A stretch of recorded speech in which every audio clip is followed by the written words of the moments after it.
All right, so you guys wanted to dive into AI and how it impacts politics and, the future. And Yeah, the big one. it really is a big one. We've got a fascinating article here um, and some thoughts from The Age of AI. It's Right. the book by Henry Kissinger and Eric Schmidt. Oh, yeah. This could get unsettling. It really could be. Yeah. We're talking about how politics and technology and like all these anxieties we have about the future are all kind of tied up together. Yeah, and speaking of anxieties, I was reading in the article about Donald Trump and how he's like the deal maker in chief. Like it's saying that he leads by, making deals, not ideology. Right. And the article even talks about his tax cuts as like this big bargain, Yeah. not just like a typical conservative thing, Yeah. Like he wanted to boost the economy and make his supporters happy. And well, Maybe even help his businesses. yeah, exactly. And it makes you wonder, you know, does that kind of leadership really help everyday Americans? Or is the deal itself more important than what people actually get out of it? It's a good question. And the article brought up something I never thought about. It was about Roy Cohn, that lawyer who had connections to organized crime. Oh, wow. Yeah, and he was like a mentor to Trump early on. I didn't know that. Yeah, and it was saying that Cohn shaped how Trump views power. Like it's all about leverage in those behind the scenes deals. That's pretty intense. It is. It makes you think about how power works and who really benefits. So let's switch gears and talk about AI.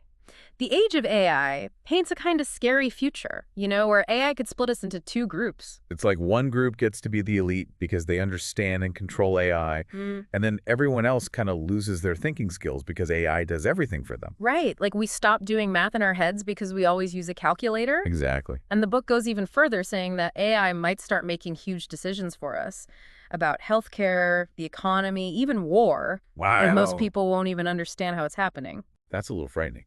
Kissinger and Schmidt are basically saying we need to be really careful about becoming too dependent on AI. Right. Otherwise, we're not just losing skills, but our ability to control our own future. Exactly. So how do we avoid that trap? The book talks about Rhode Island using AI to predict COVID outbreaks. Oh, yeah. I remember reading about that. Yeah, those are some pretty high stakes. Totally. And the AI they used was only about 70% accurate. 70%. Yeah, think about it. When you're making public health decisions, a 30% chance of being wrong is Huge. it's massive. Like imagine an AI saying we need to lock down or quarantine people, but it's wrong almost a third of the time. Yikes. It could really mess things up, socially and economically. That brings up the ethics of using AI for those life or death choices. Yeah. But even if we figure out the ethics, the article also talks about how AI could hurt our civil liberties. Yeah, how so? Well, national security is becoming more and more reliant on technology from private companies. Right, all that facial recognition stuff and those systems that try to predict crime. Exactly. And the article warns that this could erode our freedoms because AI will be making more and more decisions for us.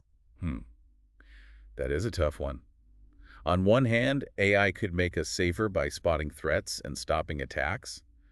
But on the other hand, It could be used to spy on us and control what we do. right, it's like, where do we draw the line? How do we balance the good things about these technologies with the risks to our freedoms? That's a big question for all of us. And I don't think it's going away anytime soon. It's only going to get bigger and more important in the years to come. Definitely, yeah. It feels like we're right on the edge of something huge. You're right. And what really gets me is how it all connects back to power. Like Trump making deals, AI getting smarter people, worrying about the future. It's all about who has control. You've got a point.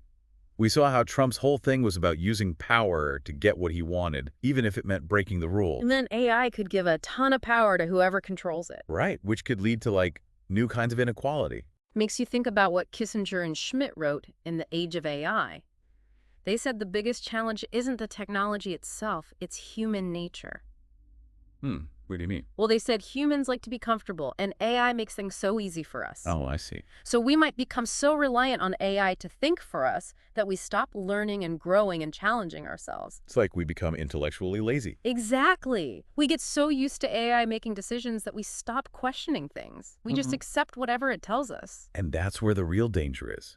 Not some robot takeover, but us giving up control without even realizing it. Like a frog in boiling water. Exactly. The changes happen so slowly that we don't see how dependent we've become until it's too late. And then we're stuck wondering, can we adapt? Can we keep up with technology and still be in charge? Or are we going to become like puppets? It's the big question. Yeah. And it's not just about each of us adapting, it's about society as a whole. Can we be smart enough to put rules in place to make sure AI is used ethically? To make sure it benefits everyone, not just a select few. Right. And what about the global implications? If AI becomes the ultimate weapon, what happens to the balance of power? Could it start a new kind of arms race? Not for nukes, but for AI dominance. It's definitely possible. We've already seen technology shake things up. Social media gave people the power to challenge governments. Cyber warfare blurred the lines between real war and digital attacks. So AI could be the next big disruptor. Absolutely. It could completely change who has power in the world. We've talked a lot about the scary side of AI, but it could also be used to solve some of the world's biggest problems, right? Of course, we focused on the risks, but there's a lot of potential too. Like in healthcare, AI could revolutionize how we diagnose and treat diseases. Imagine AI that can spot diseases super early or create personalized treatments based on your genes. Or even cure diseases that have been around for centuries. Right. And think about climate change. AI could help us predict environmental changes, better use resources more efficiently, and develop clean energy solutions. And in education, it could create personalized learning experiences for every student. Yeah, AI tutors that adapt to each kid's needs. That's amazing. It is. It's mind-blowing to think about all the possibilities.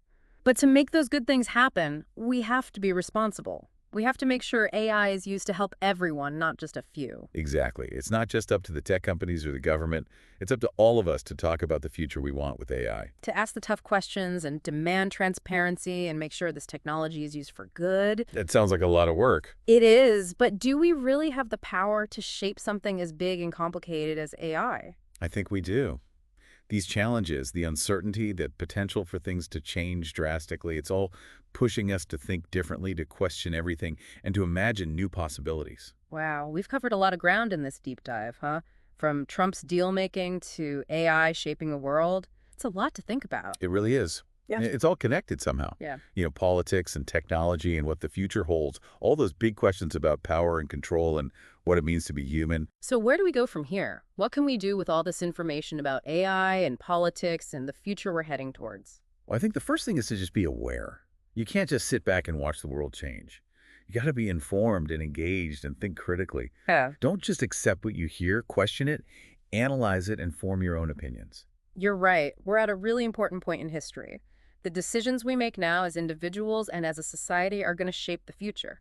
So speak up, get involved, make your voice heard, whether it's through voting or activism or just talking to your friends and family. And be adaptable. The world's changing faster than ever. We have to be able to keep up and evolve. This means being open to new ideas, learning new skills, and never stop learning. I love that. Never stop learning. It's not about having all the answers. It's about being curious and staying engaged and always looking for new knowledge and new ways of seeing things. The future isn't something that just happens to us. We create it. Yeah, don't lose hope. Yeah. Yeah, there are challenges and risks and things that make us worry. But there's also a huge potential for progress and innovation and positive change. I agree. We have the power to shape the future. We can use technology to make things better for everyone. It's worth fighting for, and I think we can do it if we work together. We've talked a lot about the dangers of AI, but maybe the real challenge isn't the technology itself, but us. Can we adapt and evolve alongside AI and still keep our humanity, our values, our freedom to think for ourselves? That's a question for all of us to think about. There aren't any easy answers, but it's something we need to pay attention to and talk about. Thanks for joining us on this deep dive. Keep questioning, keep exploring, and keep shaping the future you want to see.